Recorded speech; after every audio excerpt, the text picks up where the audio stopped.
Welcome to What We Watch, Doing OK's entertainment podcast, where each week we have 3 topics we talk about movies, TV, news, trailers. We break up those 3 topics into 3 videos, and then put the whole thing together in an audio podcast at the end of the week. Let's get into today's topic.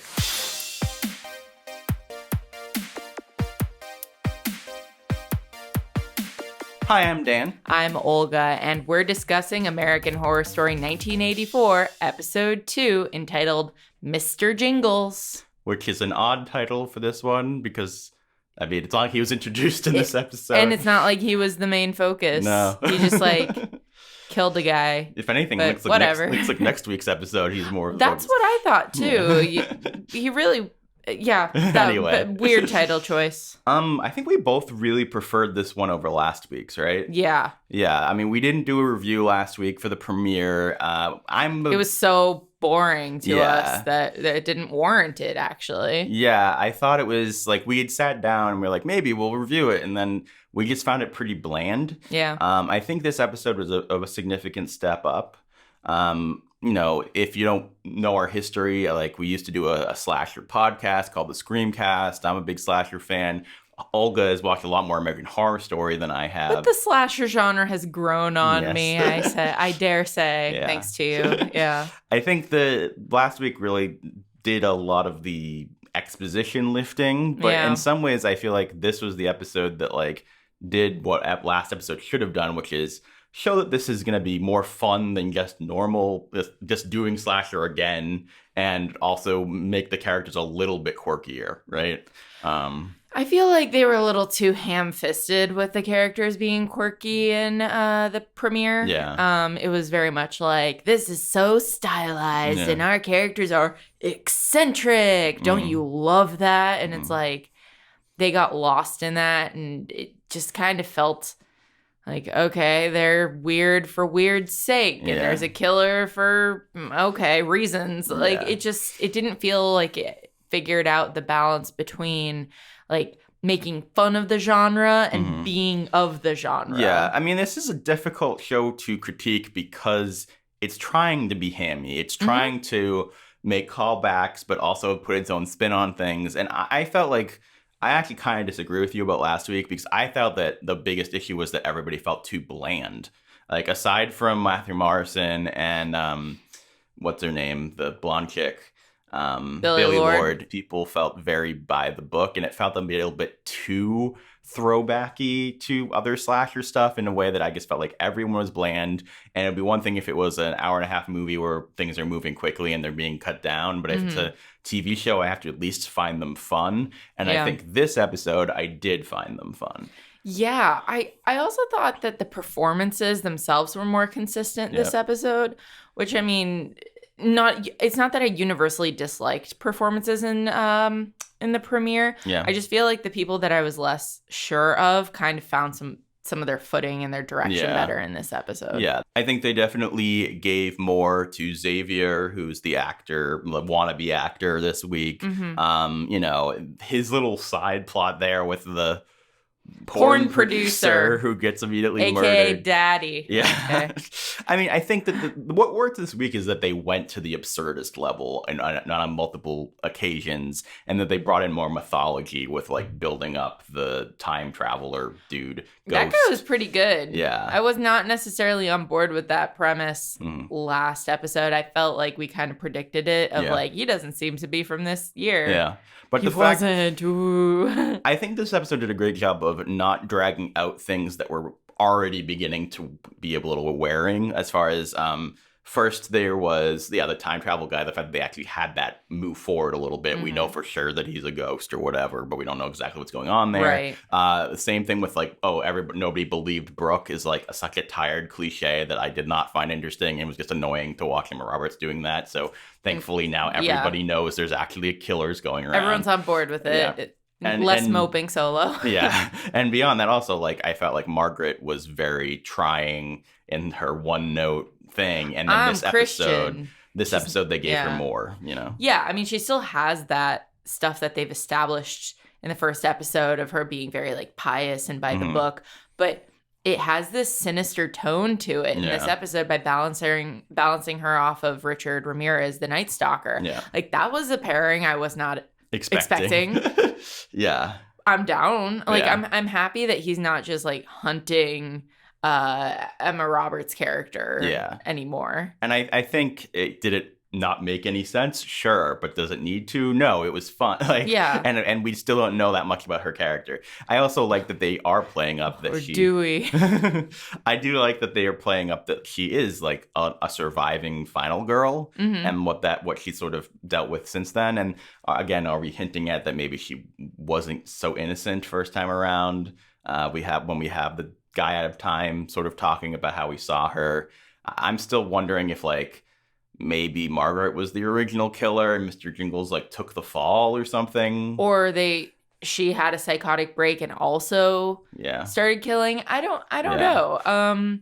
I think to just have it be Mr. Jingles the whole season is very unlikely. Yeah. So I wonder how much of this season takes place all in the night before the kids are meant to be at camp. Yeah, I'm unclear on that. I would be kind of fascinated if this entire show takes place within the span of like, basically 48 hours. Yeah. I think that it seems like they could be doing it that way, and that could be a good way of combating, why don't they just freaking leave the camp? Right. If it all takes place in a short amount of time. At the same time, it's like, that's a lot of episodes to drag out over a short period, but they're doing it. Yeah. You never know. Yeah. I touched on the Night Stalker. He makes an appearance in American Horror Story Hotel. I can't remember how many episodes he was in, but we have his like older self. So, we get the connection. That's a big thing with American Horror Story is connect the seasons, them tying in together. I mean, I'm someone who's mostly only seen season 1 before now. I saw some of Roanoke, but obviously, there were a lot of rules in season 1 about when ghosts could show up, how ghosts worked, and all that stuff. And do they sort of play with that mythology throughout the different seasons? Do they do different versions of ghosts and stuff, or is it? I want to say yes. Yeah. I don't know if they would agree with me. Like, I don't know. I never really felt like the show had a lot of consistency. Yeah. Even where they're saying it's consistent, I did drop off after Roanoke. This is my first time watching it since finishing that season. Yeah. And that's another season that had ghosts. Yeah. I mean, it's a show that I always thought, like early on, I very much considered it prestige television.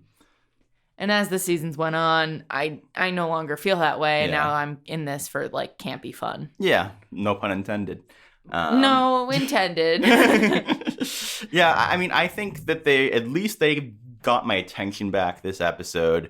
I think that to me, I really liked the scene with the flashback for Brooke and the ridiculous over-the-topness of her husband and all that stuff. I thought you didn't like that scene. I like that scene, but my biggest issue, honestly, with this episode is still Emma Roberts, who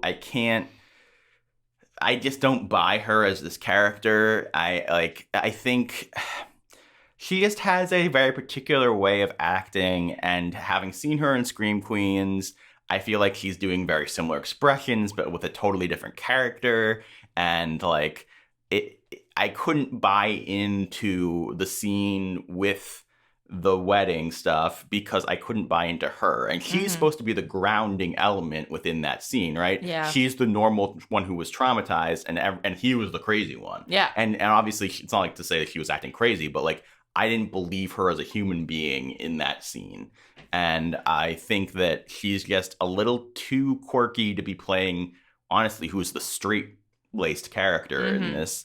And it almost comes off to me, reminding me of stuff with Scream 4, where it's like, oh, she seems really dull and not going. It's like, is it all an act? Yeah. I don't know. But. And you also never saw Coven either. So, like, to me, it was like, oh, the character she played in Coven and the character she played in Scream Queens, like, Scream Queens was an exaggeration of her Coven character. And now this is like, I just still see that prissy person, prissy ice queen there. And they're just not doing a whole lot beyond even the acting to make me care about her. Like I always go back to, especially when you're doing these things where it's a take on the slasher genre and you're like playing with it. Why can't you just have someone like Billy Lord's character be the main character? Like, you know, like why not just have the weirdo be the main character? Because you know what, they're more fun to watch. Yeah. Like, and he's not so weird that I wouldn't, you know. Maybe it's still just the thing of like, well, we're expecting Montana to be punished for being so sexual, and they make it very clear that what's her name? The lead? Brooke. Brooke. No impression whatsoever. That Brooke is like pure and virginal still. Yeah. She was saving herself for marriage and then didn't, and now she's traumatized. Like, it's very much, I don't know. I still don't feel like we're fully there. If you're playing with the slasher genre, that the downright like lusty woman is going to be. Well, that's the thing is, I guess, are they really playing with the tropes as much as they're just doing the tropes, and then on top of that, they're adding more ridiculousness and not taking themselves seriously? That's the question. Yeah, because so far there are no like screamish elements, or even, you know, in some ways scream queenish elements, or, you know, any of these things where they take the tropes and then subvert them. I don't really feel like they're subverting them as much as just adding absurdity onto them. Yeah. I mean, also at the end of the day, I guess the mystery is what's going on with the spirit boy. Yeah. Other than that, there's no mystery of who the killer is. Yeah. So I think next episode's pretty critical to, like, what's going to keep us coming back, right? Because the characters, I am beginning to enjoy their silliness more, but they're not really enough of a reason to keep bringing me back. Because even compared to other Murphy work, like, they're silly and fun, and I like Matthew Morrison's character, but he's no Chad Radwell from Scream Queens. Like, you know, like, we love you, Chad. So, like, you're our bae. Yeah. Oh my God, Chad Radwell. I haven't thought about that in a while. He's a good boy. All right. I mean, that's pretty much my basically feelings. By talking about this, we're just like, go back and watch Scream Queens and don't consider it like high art either. It's a good time, though. Yeah. All right, guys. Thank you so much for watching this. Again, we do 3 topics for what we watch. They come out day after day. So we're going to have a 3rd topic tomorrow, and we will put, you know, the other topics in the end cards as they come up.